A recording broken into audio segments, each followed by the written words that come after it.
क्रांती news, आवाज सर्वसामान्यांचा। मोहदा 2 सराफा दुकाने फोडले, 1 कोटींचा ऐवज लंपास।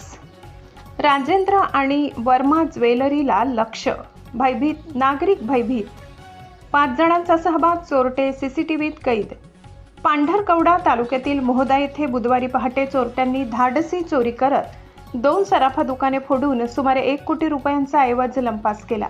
या घटनेमुळे संपूर्ण परिसरात खळबळ उडाली असून पोलिसांनी तपासाची चक्रे वेगाने फिरविली आहेत। मिळालेल्या माहितीनुसार मोहदा गावातील संतोष वर्मा यांच्या राजेंद्र ज्वेलर्स या दुकानाचे कुलूप तोडून चोरट्यांनी आत प्रवेश केला।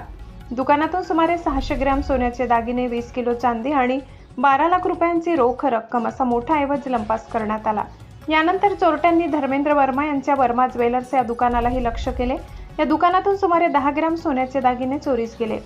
चोरीनंतर आरोपी गावालगतच्या शेतात गेले, तेथे त्यांनी चोरीतील सोन्याचे दागिने व रोख रकमेची वाटणी केल्याची माहिती समोर आली आहे। त्यानंतर ते दुचाकीवरून पसार झाले। चोरी दरम्यान उपयोगाचे नसलेले बेंटेक्सचे दागिने त्यांनी घटनास्थळीच फेकून दिले।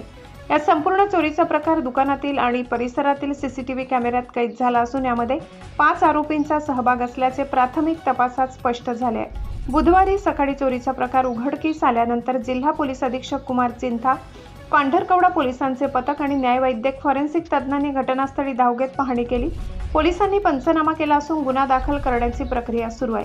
या धाडसी चोरीमुळे मोहदा परिसरात भीतीचे वातावरण निर्माण झाले असून आरोपींना लवकरात लवकर अटक करण्याची मागणी नागरिकांकडून होत आहे। कळंब तालुका प्रतिनिधी वीरेंद्र चव्हाण। अशाच नवनवीन बातम्या पाहण्यासाठी आमच्या महाराष्ट्र क्रांती न्यूज या YouTube चॅनलला लाईक करा, सबस्क्राईब करा आणि बेल आयकॉनला प्रेस करा।